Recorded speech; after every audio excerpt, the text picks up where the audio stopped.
오늘은 존 버년이 쓴 소설 철로역정의 한 토막부터 함께 나누도록 하겠습니다. 무거운 죄의 짐을 지고 들판으로 나온 주인공 크리스천은 어디로 가야 할지 몰라서 우두커니 그 자리에 서 있었는데 그때 전도자가 나타납니다. 그리고 좁은 문을 향해 가라고 권면합니다. 그가 좁은 문을 향해 가고 있을 때 가족들, 이웃들, 고집쟁이, 변덕쟁이가 와서 다시 돌아가자고 유혹을 합니다. 그러나 크리스천은 초심을 잃지 않고 술 얘기를 계속합니다. 하지만 그는 절망이라고 하는 수렁에 빠지게 되고 허우적거리다가 도움의 손길을 통해서 가까스로 수렁에서 빠져나옵니다. 그리고 술 얘기를 계속 가는데 어떤 한 사람을 만나게 됩니다. 이 사람은 육신의 정책이라고 하는 도시 출신의 세상 지혜자였습니다. 세상 지혜자는 크리스천이 지고 있는 무거운 죄의 짐을 보더니 그거 무겁게 왜 지고 있느냐고 당장 벗어던지라고, 그리고 위험한 순리의 길 대신에 안전하고 편안한 길을 가라면서 도덕이란 마을에 있는 율법주의자를 찾아가라고 조언을 합니다. 크리스천은 세상 지혜자가 하는 말에 귀가 솔깃해서 그 말을 따릅니다. 그리고 순리의 길에서 벗어나서 율법주의자를 찾아가기로 합니다. 그러나 가파른 언덕을 올라가다가 하마터면 죽을 뻔한 위험을 만나게 됩니다. 그때 극적으로 다시 전도자를 만나게 되는데 전도자가 깨우쳐줍니다. 세상 지혜자가 너를, 순리의 길을 가고 있는 너를 바른 길에서 벗어나도록, 십자가를 꺼려 사망에 이르도록 잘못된 길로 인도했다라고 하는 것을 깨우쳐주게 됩니다. 크리스천은 참회하고 굳은 마음으로 다시 순리의 길을 가겠다고 다짐했습니다. 우리는 살면서 여러 갈래의 길을 만나게 됩니다. 그리고 그때 어떤 인생길을 선택하느냐에 따라서 우리는 달라집니다. 혹시 어느 날 문득 내가 그때 이 길을 선택하지 않고 다른 길을 선택했더라면 나는 지금 어디에서 누구와 함께 무슨 일을 하고 있을까, 이런 생각을 해본 적은 없으십니까? 아마 그때 이 길이 아니라 다른 길을 선택했더라면 여러분은 지금 전혀 다른 인생을 살고 계실 겁니다. 지난 1949년 이미 세상을 떠난 미국의 시인 로버트 리 프로스트, 그가 쓴 시 The Road Not Taken은 우리나라 사람들이 좋아하기도 하고 또 즐겨 부르기도 합니다. 이 시간에는 영문학자이자 문학가였던 피천득 선생이 번역한 The Road Not Taken, 가지 않은 길이라는 시를 여러분께 소개해드리겠습니다. The Road Not Taken, 가지 않은 길, 로버트 리 프로스트, 피천득 번역. 노란 숲속에 길이 두 갈래로 나섰습니다. 나는 두 길을 다 가지 못하는 것을 안타깝게 생각하면서 오랫동안 서서 한 길이 굽어 꺾여 내려간 데까지, 바라다 볼 수 있는 데까지 멀리 바라다 보았습니다. 그리고 똑같이 아름다운 다른 길을 택했습니다. 그 길에는 풀이 더 있고 사람이 걸은 자취가 적어 아마 더 걸어야 될 길이라고 나는 했었던 게지요. 그 길을 걸음으로 그 길도 거의 같아질 것이지만 그날 아침 두 길에는 낙엽을 밟은 자취는 없었습니다. 나는 다음 날을 위하여 한 길을 남겨두었습니다. 길은 길에 연하여 끝이 없으므로 내가 다시 돌아올 것을 의심하면서 훗날에 나는 어디선가 한숨을 쉬며 이야기할 것입니다. 숲속에 두 갈래 길이 있었다고, 나는 사람이 좁게 간 길을 택하였다고, 그리고 그것 때문에 모든 것이 달라졌다고. 왜 시인은 훗날에 한숨을 쉬면서 두 갈래 길에 관해 얘기할 거라고 말했을까요? 자신이 선택하지 않은 다른 길을 갔다라면 지금보다 더 행복하지 않았을까라고 하는 막연한 미련 때문일 것입니다. 하나님께서 우리에게 허락하신 인생은 우리가 원하는 모든 길을 다 가볼 수 있을 만큼 길지가 않습니다. 그래서 우리는 우리 앞에 있는 여러 갈래의 길 가운데서 어느 하나만을 선택해서 그 길을 가야만 합니다. 그러므로 우리는 자신이 걸어갈 길을 신중하게 선택해야 합니다. 오늘 본문의 말씀을 연구하면서 여러분의 인생길에서 선택의 갈림길에 설 때 도움이 될 만한 통찰력을 얻으시기를 바랍니다. 오늘 본문에서 솔로몬은 지혜에 관해서 말합니다. 히브리어에 지혜를 나타내는 단어는 여러 개가 있지만 오늘 본문에서 사용한 단어는 호크마라고 하는 말인데요. 주로 하나님의 지혜를 가리킬 때 사용하는 말입니다. 우리 본문 13절에서 15절까지 말씀 화면을 보면서 한번 같이 읽겠습니다. 시작. 지혜를 얻은 자와 명철을 얻은 자는 복이 있나니 이는 지혜를 얻는 것이 은을 얻는 것보다 낫고 그 이익이 정금보다 나음이니라. 지혜는 진주보다 귀하니 네가 사모하는 모든 것으로도 이에 비교할 수 없도다. 잠언에서 지혜와 명철은 마치 형제자매처럼 이렇게 나란히 같이 등장할 때가 많습니다. 그 의미로 구분을 하기는 참 어렵습니다. 오늘 본문에서 명철이란 말로 번역한 히브리어는요, 데브나흐란 말인데 지혜, 재능, 기술이라는 의미입니다. 굳이 지혜와 명철을 구분을 한다면 지혜는 우리의 머릿속에 있는 것, 명철은 그 지혜를 행동으로 보여주는 것이라고 말할 수 있겠습니다. 즉 명철이란 자신이 가진 지혜를 실제 삶의 현장에서 적용하는 능력이다 라고 말할 수 있는데 이 명철 또한 하나님께서 부어주시는 것입니다. 지혜를 얻은 자와 명철을 얻은 자는 복이 있다라고 말하는데 여기서 말하는 복, 지난 시간에도 나왔던 단어인데요. 히브리어 에쉐르란 말인데요. 행복, 해피란 뜻입니다. 하나님이 주시는 지혜와 명철을 얻은 자는 행복하다라는 의미입니다. 14절 첫머리를 보면 이는이란 말이 나옵니다. 이는이란 이 말은 히브리어 원문을 보면 끼라는 단어를 사용을 하고 있는데요. 이 끼는 이유나 원인을 나타내는 접속사입니다. 그러니까 하나님이 주시는 지혜와 명철을 얻은 자가 왜 행복한지 그 이유를 말해주겠다는 겁니다. 먼저 지혜를 얻는 것이 은을 얻는 것보다 낫고 그 이익이 정금보다 낫기 때문이라고 말합니다. 낫다라는 말 자주 여러분께 말씀드리는 히브리어 있죠? 토브. 모든 게 다 좋다라는 의미라고 말씀드렸어요. 토브라는 말을 번역을 한 겁니다.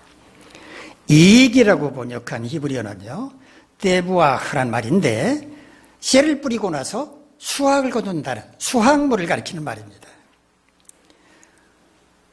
그런데 지혜를 얻는다라고 하는 말은 히브리어 원어를 보면 사하르란 말인데 이 사하르란 말은 좀 특이한데요. 도매상인이 상품을 구매한다는 뜻입니다. 도매상인이 상품을 구매하는 이유가 뭘까요? 소매상인한테 팔아서 이익을 남기기 위해서겠죠. 그러므로 여기서 말하는 이익이란 장사하는 도매상인이 좋은 상품을 구매해서 그걸 되팔아서 이익을 남긴다는 뜻입니다. 그러므로 지혜를 얻는 것은 도매상인이 은을 팔고 금을 팔아서 얻는 이익보다 훨씬 더 크다는 의미입니다. 즉 우리가 하나님의 지혜와 명철을 얻을 때의 이익은 금과 은을 통해서 얻는 것보다 더 크다는 말입니다. 또한 진주보다 귀하니 내가 사모하는 모든 것으로도 이에 비교할 수 없다라고 말하는데요. 진주라고 번역한 히브리어는 빼니님이란 말인데 빼니님, 진주가 아니고요. 바닷속에 있는 산호를 가리킵니다. 번역할 당시에 산호란 게 뭔지 몰라서 진주라고 번역을 했는지는 모르겠습니다. 어쨌든 산호란 뜻입니다. 귀하다라고 우리말로 번역한 히브리어 야까르란 말은 진귀하다, 가치가 있다 이런 뜻입니다. 사모하는 곳이라고 번역한 히브리어 헤페츠란 말은 기쁨, 즐거움이란 뜻도 있지만 이 단어에는 보석이란 뜻도 있습니다. 여기서는 보석으로 번역하는 것이 문맥에 맞습니다. 지혜와 명철을 얻는 것은 진귀한 산호보다도 더 가치가 있어서 어떤 보석과도 비교할 수 없다는 겁니다. 지혜와 명철을 얻는 것이 가장 가치 있는 일이다라는 말입니다. 자, 우리 본문 16절에서 18절까지 말씀 함께 읽겠습니다. 시작. 그의 오른손에는 장수가 있고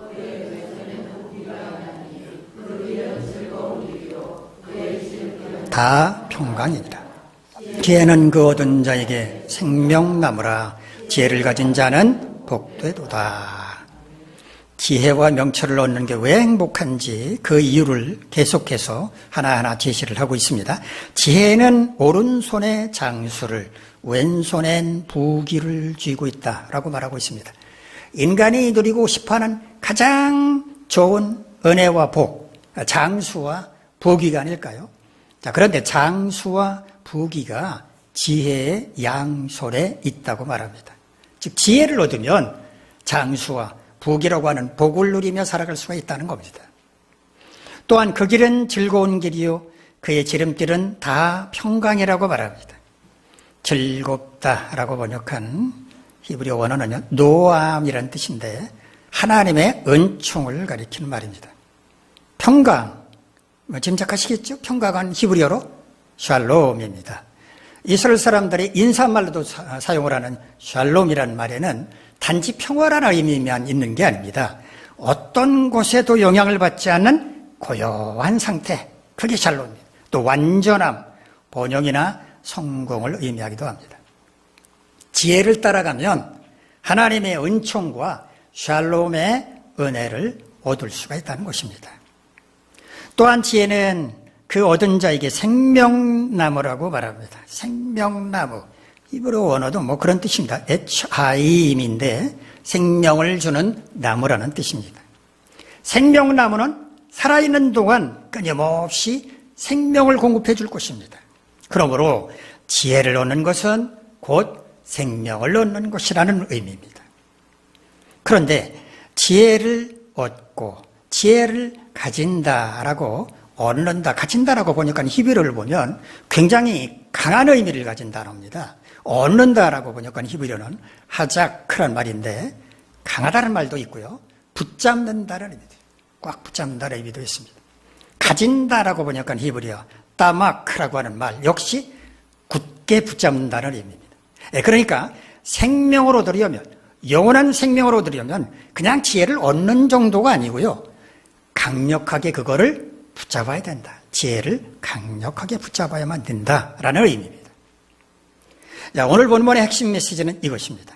지혜는 어떤 보석보다도 귀하고 가치가 있으며 지혜를 얻을 때 장수와 부귀와 은총과 평강을 누릴 수 있고 궁극적으로는 지혜는 우리를 영원한 생명으로 인도한다는 것입니다.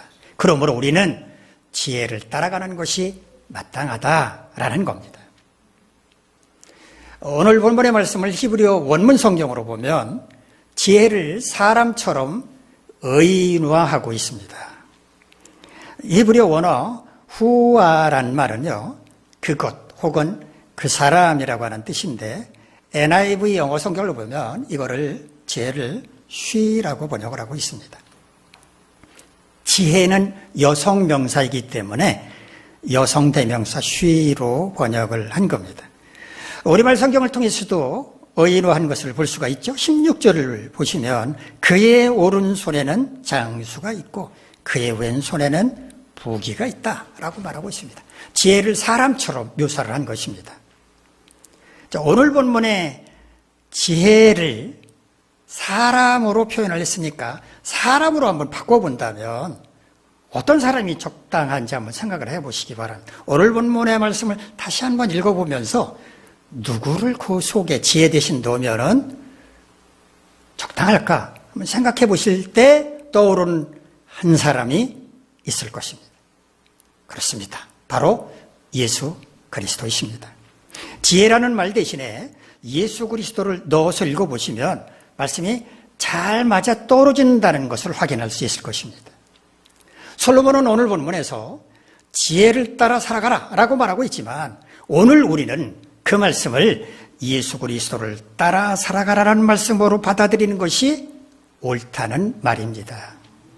예수 그리스도를 얻는 자, 즉 예수 그리스도를 영접하는 자는 어떤 보석보다 더 가치 있는 것을 얻게 되고 주님을 구주로 모시고 살아가는 사람은 장수와 복위와 은혜와 평강을 누리며 살아갈 수 있으며 천국에서 영원한 생명까지 누릴 수 있으므로 예수 그리스도를 따라 살아가는 것이 복이라는 말씀입니다.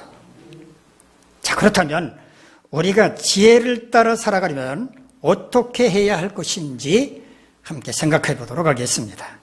지혜를 따라 살아가려면 첫째, 예수 그리스도를 마음의 주인으로 모셔야 합니다.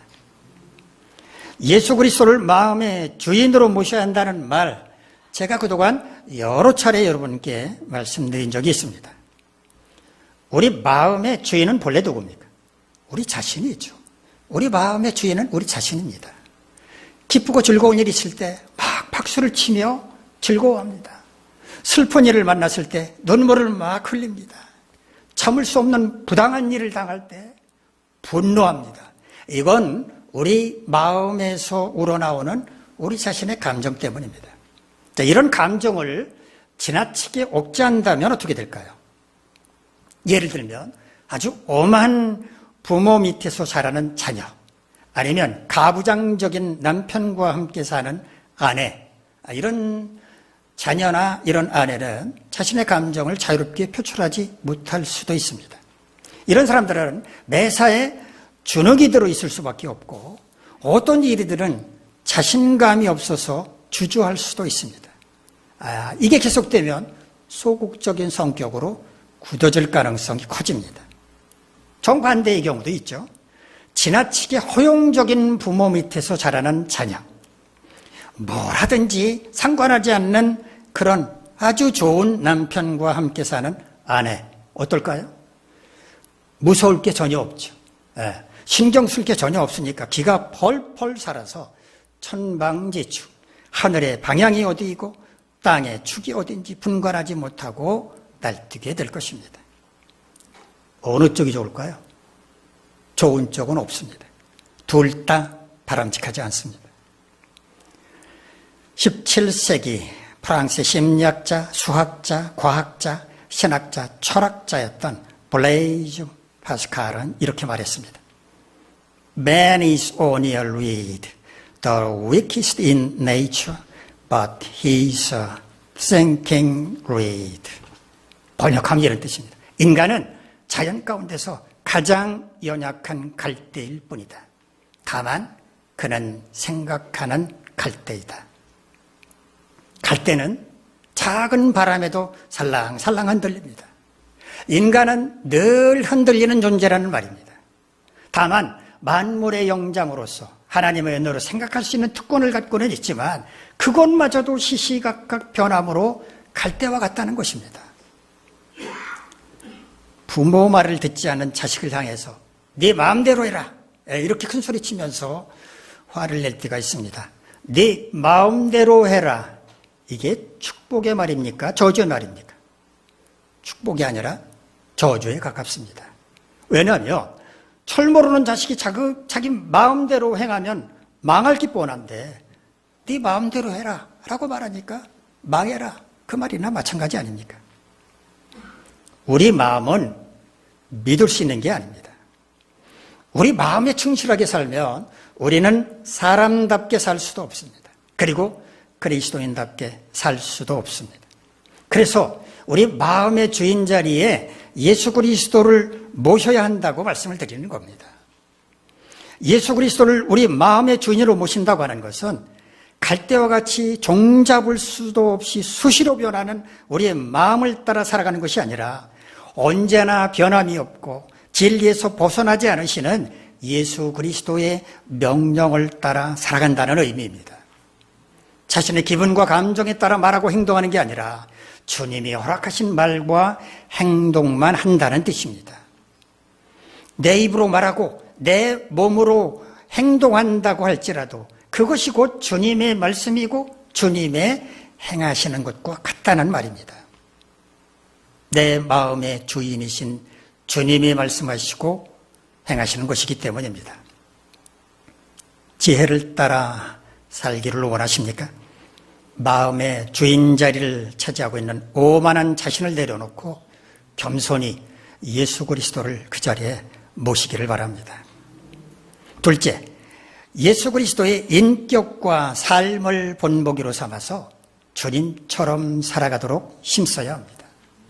지혜를 따라 살아간다고 하는 것은 일회성 이벤트가 아닙니다.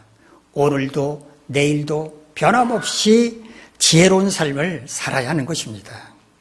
그렇게 하려면 우리의 삶의 목표나 방식이 달라져야 합니다. 우리의 삶의 목표나 방식이 달라지려면 어떻게 해야 할까요? 가장 좋은 방법은 예수 그리스도의 인격과 삶을 그대로 모방해서 살아가도록 힘쓰는 것입니다. 예수님께서 우리에게 본을 부여주셨으니까 우리는 그대로 그 본을 따라서 살아가는 것입니다. 사도 바울은 빌립보서 2장 5절에서 그리스도인답게 살고자 한다면 예수 그리스도의 마음을 품으라고 말했습니다. 그러면 예수 그리스도의 마음이 뭡니까?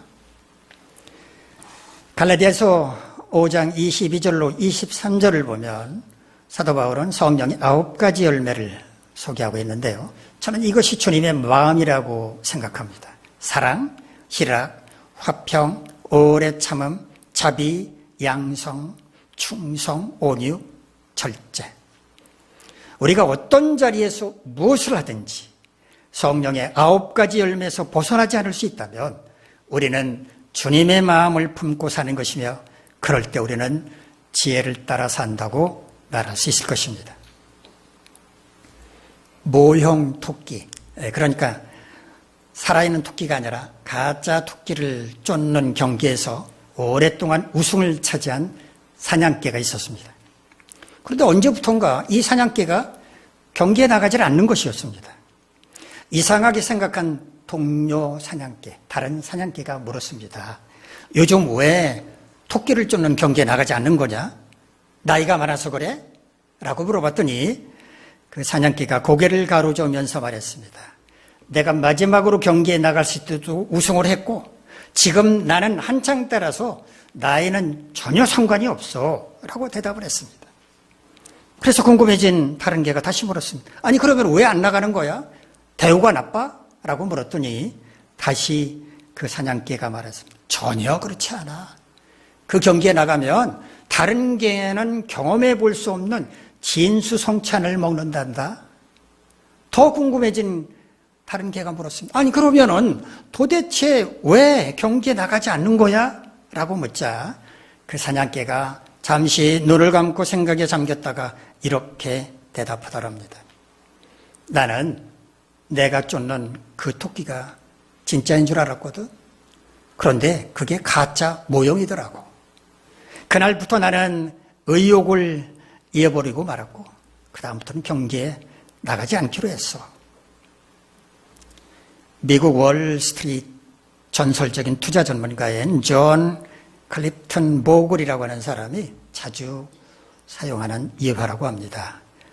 돈을 보상받기 위해서 어떤 일을 하는 사람은 결국 성공할 수 없다는 것을 깨우쳐주기 위한 교훈이라고 합니다.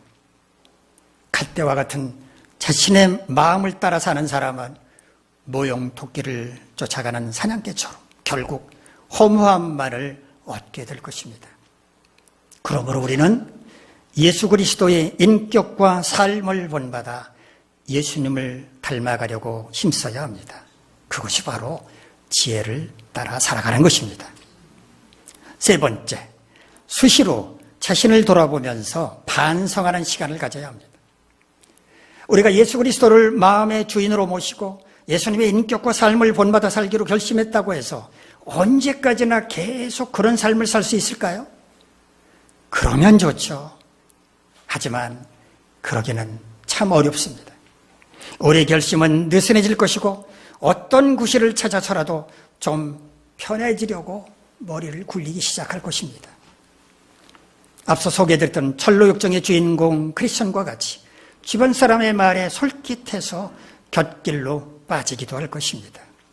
그러므로 우리는 수시로 자신을 돌아봐야 합니다.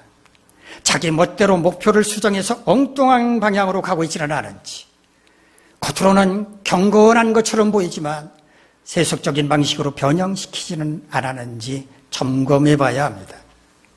반성이 없으면 발전도 없습니다. 나는 잘못하는 게 없다면서 자신을 맹신하다가는 언젠가 절벽 아래로 추락해서 멸망하고 말지도 모릅니다. 하나님의 뜻을 따라 살아간다는 게 뭔지 아십니까? 순간순간 하나님의 음성에 귀를 기울이는 것입니다. 하나님의 명령에 따라 바른 목표를 정하고 그 목표를 향해 힘차게 출발했다고 하더라도 중간에 방향을 잃고 헤맬 수도 있고 걸림돌을 만나서 우회한다고 하면서 엉뚱한 방향으로 갈 수도 있으므로 수시로 하나님의 말씀하시는 음성에 귀를 기울여서 목표를 바르게 수정하고 방식도 고쳐가야 하는 것입니다. 그럴 때 올바른 목표에 도달할 수 있습니다. 그렇게 하려면 잠시 멈춰 서서 자신을 돌아봐야만 합니다. 내려놓는다는 게 쉬운 일이라고 생각을 하십니까? 말하기는 쉽죠. 그러나 내려놓는다고 하는 것은 굉장히 어려운 일입니다. 내려놓기 위해서는 먼저 멈춰 서서 자신을 돌아봐야 합니다. 자신에게 내려놓을 게 뭐가 있는지를 알아야 내려놓을 게 아닙니까? 내려놓을 게 아무것도 없다라고 생각하는 사람, 뭐를 내려놓겠습니까? 그러므로 내려놓으려면 먼저 자신을 돌아보고 잘못을 깨달아야 합니다. 지혜를 따라 살아가려면 무조건 저돌적인 자세로 앞으로 달려가려고만 할 것이 아니라 잠시 멈춰서서 자신을 돌아보며 반성하는 시간을 가져야 한다는 것 명심하시기 바랍니다. 지혜를 따라 살아가는 것은 어떤 보석보다도 귀하고 가치가 있으며 장수와 부귀와 은총과 평강을 누릴 수도 있고 궁극적으로는 우리를 천국의 영생으로 인도할 것이므로 우리가 지혜를 따라 살아가는 것은 복된 일입니다.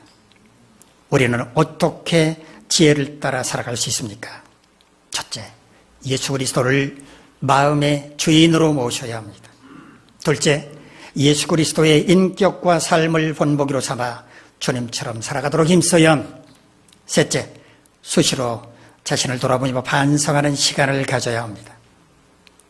여러분 모두 지혜의 근본이 되시는 예수 그리스도를 마음의 주인으로 모시고 그분의 인격과 삶을 본받아 살아가며 수시로 자신을 돌아보고 반성함으로 목표와 방향을 수정하면서 지혜를 따라 살아가심으로써 하나님이 베풀어 주시는 풍성한 은혜를 누리고 천국의 영생을 소망하며 살아가시길 간절히 바랍니다. 기도하겠습니다. 자비로우신 하나님, 우리 모두 지혜를 따라갈 수 있도록 날마다 우리의 마음을 지켜주시고 우리의 발걸음을 인도해 주시옵소서. 예수님의 이름으로 기도하옵나이다. 아멘. 자리에서 일어나